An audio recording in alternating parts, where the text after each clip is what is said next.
10 ditë pas përfundimit të afatit për aplikim në tregun e rregulluar të energjisë, përfaqësues të bizneseve kanë shprehur shqetësime serioze se shumë kompani të vogla nuk kanë aplikuar me kohë për mungesë të informimit. Si rezultat, këto biznese, edhe pse plotësojnë kushtet që të vazhdojnë të furnizohen në treg të rregulluar, rrezikojnë të përfundojnë në treg të hapur, ku tarifat janë më të larta dhe të paqëndrueshme. Me vendimin e zyrës së rregullatorit për energji, të gjitha kompanitë që kanë më shumë se 50 të punësuar, ose qarkullim vjetor mbi 10 milion euro, janë të detyruara të dalin në treg të hapur.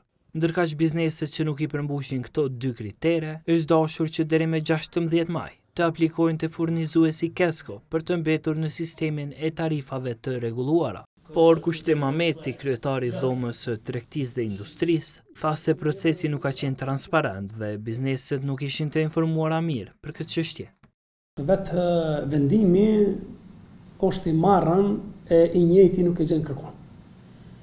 Domthonë na si shoqata të bizneseve jemi njoftuar prej mediave për vendimin që Kosova do të hyjë në tregun e liberalizuar të energjisë.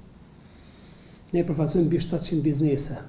Si mund ta dinë 700 bizneset tona që po shkon liberalizimi i tregut nëse ne nuk e dimë?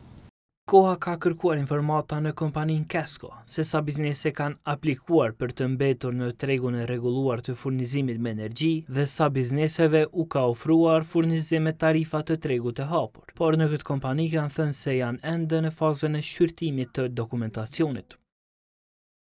Kesko është ende në proces të shqyrtimit të dokumentacionit të konsiderueshëm të pranuar nga bizneset që përmbushin kriterin e 50 të punësuarve ose më pak dhe qarkullimit vjetor prej 10 milion eurosh ose më pak. Sa i përket pyetjes së dytë, dëshirojmë të theksojmë se si furnizuesi deregulluar, Kesko është i përkushtuar të bashkëpunojë dhe të zhvillojë takime me të gjitha bizneset që do të kalojnë në tregun e hapur të energjisë dhe që janë të interesuara për të pranuar oferta nga Kesko.